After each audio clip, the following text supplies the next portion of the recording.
उसको इन कामों में नहीं लगाना है। समय लगाने के लिए और कई अच्छे स्थान उपकर्म हैं, लेकिन हम सब बड़े कामुक लोग हैं ना, भोगी लोग हैं ना, अत्याचारी लोग हैं ना। मानव का मन कामुकता से बुरी तरह ग्रस्त है और उसके दो परिणाम हैं। पहला तो ये है कि तुमने अपनी पूरी व्यवस्था को, अपनी पूरी सांसारिक व्यवस्था को काम वासनाओं से जोड़कर रखा है, और उससे भी बड़ा प्रमाण यह है कि तुमने अध्यात्म और ब्रह्मचारी को भी काम से ही जोड़ रखा है। तुमने काम को ही केंद्र में रखकर ब्रह्मचार्य को भी परिभाषित कर दिया। समझो, हमारा मन ऐसा है जिसके केंद्र में बैठा हुआ है काम, वासना, योनिच्छा।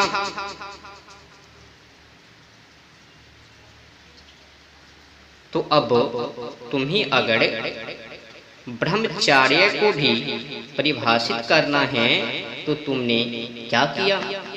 तुमने काम को ही केंद्र में रख करके ब्रह्मचार्य को परिभाषित कर दिया।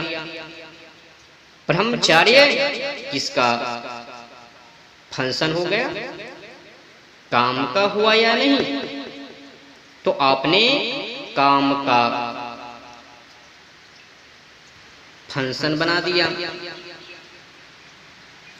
काम का तो तुमने कहा संसारी वो जो काम में उद्यत रहता है, ब्रह्मचारी वो जो काम क्रीड़ा में उद्यत नहीं रहता है। लेकिन दोनों ही स्थितियों में तुमने परिभाषित की काम के ही संदर्भ में, और ये बताता है कि हमारा मन काम से कितना आच्छादित है। जिसको देखो वही वो लेकर चलाता है। फल्ला नाम का ब्रह्मचारी फलाना क्यों, हिलना फिल्ला नाम का ब्रह्मचारी क्यों, उसने विवाह नहीं किया। हम विवाह को कर लिए तो पर भी मैं ऐसे वैसे पिछा मतलब कुछ भी बातों को लेकर आ जाते हैं। उसने शादी क्यों नहीं किया, हमने शादी कर ली, हम ब्रह्मचारी, वो ब्रह्मचारी क्यों नहीं, मतलब ऐसे ऐसे इस प्रकार की व्यर्थ बातें, बिना पूछो की बातें लेकर दौड़ पड़ते हैं। अगर विवाह भर न करने से आदमी ब्रह्मचारी हो जाती है तो वो सब लोग जिन्हें अब लड़कियां नहीं मिलने वाली, शादी करने के लिए लड़कियां तो सब मार दी तुमने, गर्भ में ही मार दी। लड़कियां तो सब मार दी तुमने, भ्रूण हत्या कर दी। तो अब शादी के लिए भी नहीं मिल रही है। ये हो रहा है पंजाब, राजस्थान, पश्चिमी उत्तर प्रदेश, गुजरात, बिहार इत्यादि राज्य। हजारों लड़का पर कहीं 900 लड़कियां हैं, तो कहीं 850 लड़कियां हैं, तो कहीं 800 से भी कम लड़कियां हैं, कहीं कहीं 800 से भी उससे भी कम लड़कियां हैं। ये मार पड़ रही है। तो इस हिसाब से बहुत सारे अब घूम रहे हैं लड़का, उनको नहीं मिलती है शादी के लिए। तो ये सब बड़ा अध्यात्म फैल रहा है ना, भ्रूण हत्या अध्यात्म का शोधन। साधन बन गई ना। अगर अविवाहित रहने से ही और इस सारा आध्यात्म पुरुषों में ही फैल रहा है। स्त्रियों के पीछे अब ज्यादा और ओफड़ है, क्योंकि लड़की एक गांव में और लड़के 4 लड़कियां मार दी गई थी पहले से।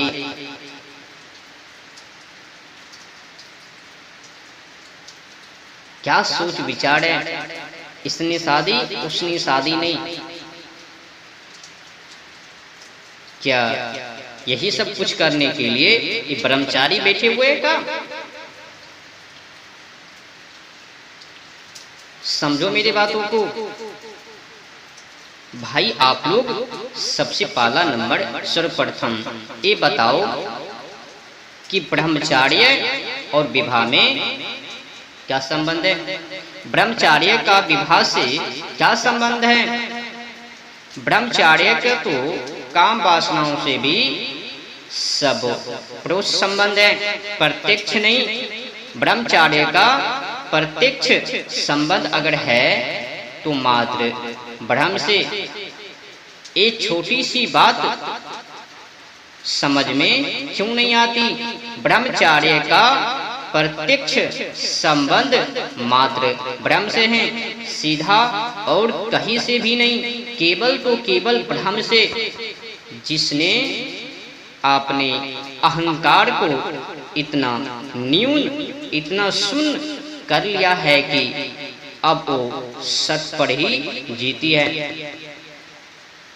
ब्रह्म के चलाए चलता, ब्रह्म के सुलाए सूता, ब्रह्म के खवाए खाते, सो हुआ ब्रह्मचारी।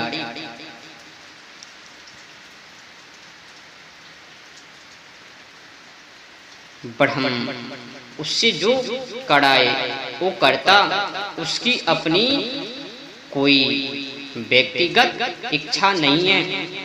अब हाँ, मैं कर रहा हूँ, जो ब्रह्म के चलाए चल रहा है उसका छोटी छोटी बातों में, मीठे खट्टे तीखे रसों में आसक्ति और स्वाद कम हो जाता है, शून्य। हाँ, शून्य भी हो सकता है। तो फिर ना तो वो ईर्ष्या के पीछे भागता है और ना ही मोह के पीछे भागता है। ना धन उसको बहुत बड़ी बात लगती है, ना वासना उनको बड़ी बात लगती है, ना सफलता और ना यश और ना कृति उसे बड़ी बात लगते हैं, ना सत्ता की कोई पदवी उसे बड़ी बात लगती है। इसी तरीका से फिर उसे यौन सुखी भी बड़ी बात नहीं लगता। इसीलिए यह पाया जाएगा कि जो ब्रह्मचार्य कर रहा है वो अगर पुरुष है तो स्त्रियों से भी एक स्वस्थ संबंध रखेगा।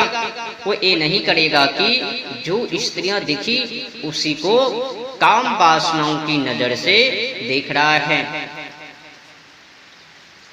तब तो उसके के लिए स्त्री एक जीव होगी, एक व्यक्ति होगी।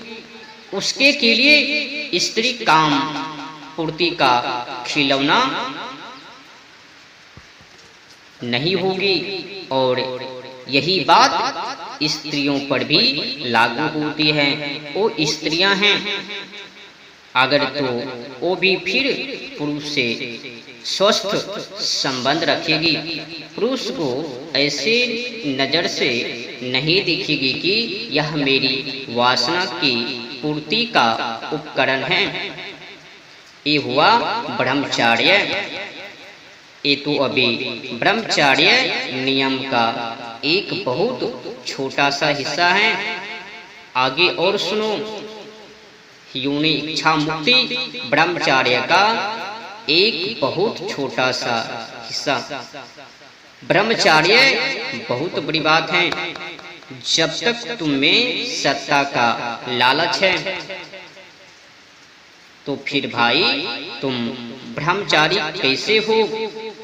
भाई जब तक तुम्हारे ऊपर अज्ञान का पर्दा चढ़ा हुआ है तो फिर भाई तुम ब्रह्मचारी कैसे? जब तक तुम मानव द्वारा रचित सीमाओं में विश्वास करते हो तुम ब्रह्मचारी कैसे? ब्रह्म तो असीम में, इसमें न आदि न अंत। समझ में आ रही है मेरी बातों को? और ना ही ब्रह्मचार्य का मतलब है कि स्त्री से दूर रहे, बिल्कुल अब कहीं छू ना दे हमें। ब्रह्मचार्य का मतलब फिर से कहता हूँ, स्त्री को योनि इच्छा की पूर्ति का साधन नहीं समझना है, स्त्री को देह मात्र नहीं समझना है। स्त्री उसी तरीके से जीव हैं जैसे तुम हो, स्त्री भी उसी तरीके से एक अपूर्ण चेतना है जैसे तुम हो। स्त्री भी उसी तरह से आत्मा से मिलना को ललायित हैं जैसे तुम हो।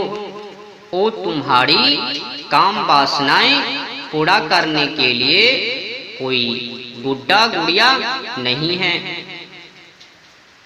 ये ब्रह्मचार्य है। इंसान को इंसान की तरह देखना, इंसान को ऐसे नहीं देखना कि आदमी है कि औरत।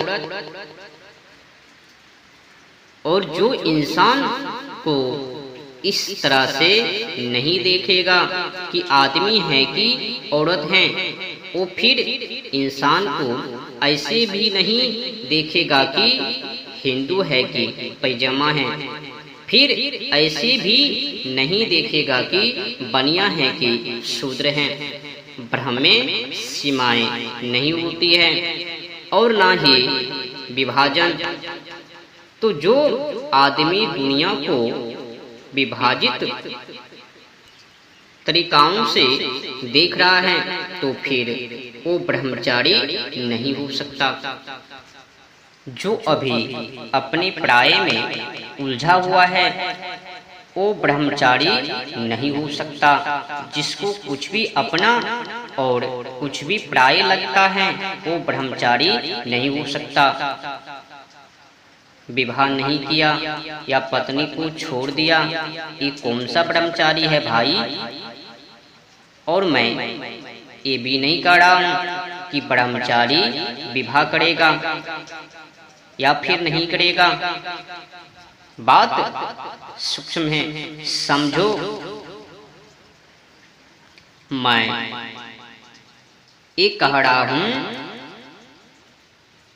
कि ब्रह्मचारी विवाह करेगा या फिर नहीं करेगा।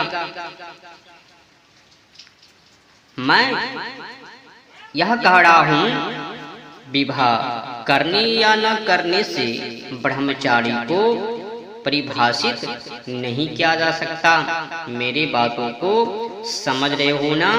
समझो। ज्ञानी कौन है और कौन नहीं, क्या तुम उसके सिर के बाल गिन कर बताओगे? तो सिर के बालों की संख्या से ज्ञानी का निर्धारण नहीं किया जा सकता, नहीं उनका अनुमान किया जा सकता है।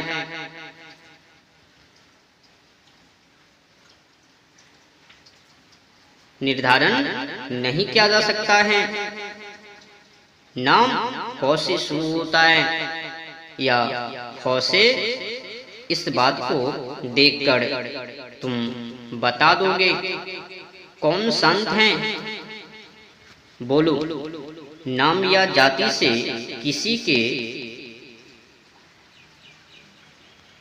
सनत्व का निर्धारण नहीं होता, ठीक वैसे ही तुम्हारी विवाहिक स्थिति से तुम्हारे ब्रह्मचार्य का निर्धारण नहीं होता। और यह कितने घूम रहे हैं कुमारे, उनका ब्रह्मचार्य और ब्रह्म से क्या लेना देना है। एक से एक घूम रहे हैं कुमारे बनकर, उन्हें तुम ब्रह्मचारी बोल दोगे क्या।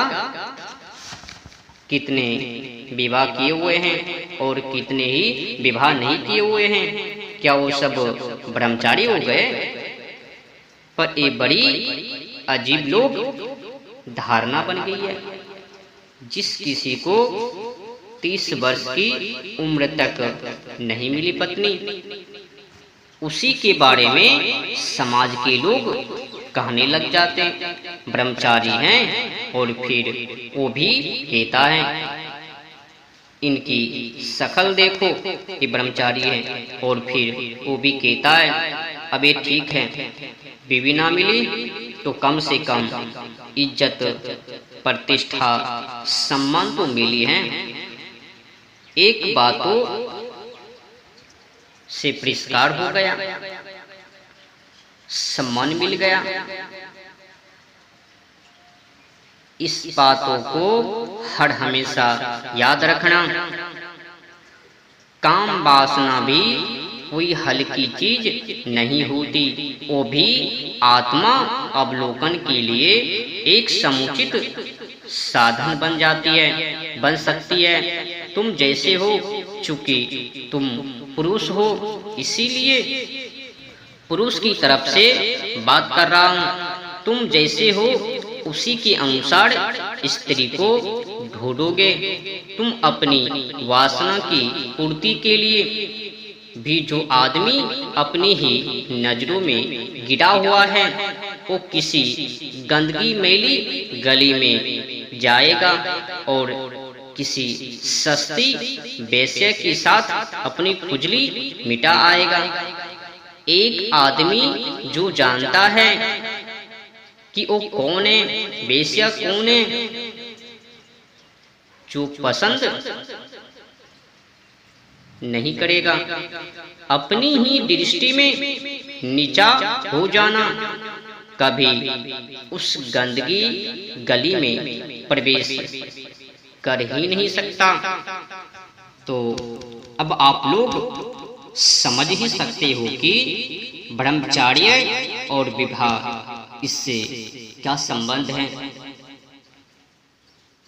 अब जो लोग ये सब कुछ कहते हुए रहते हैं, हिलना फिलना नाम का व्यक्ति उसने शादी नहीं किया तो उसने क्या किया। हमने शादी की, पति पत्नी में भोग उल्लास मनाई, उसने नहीं मनाया।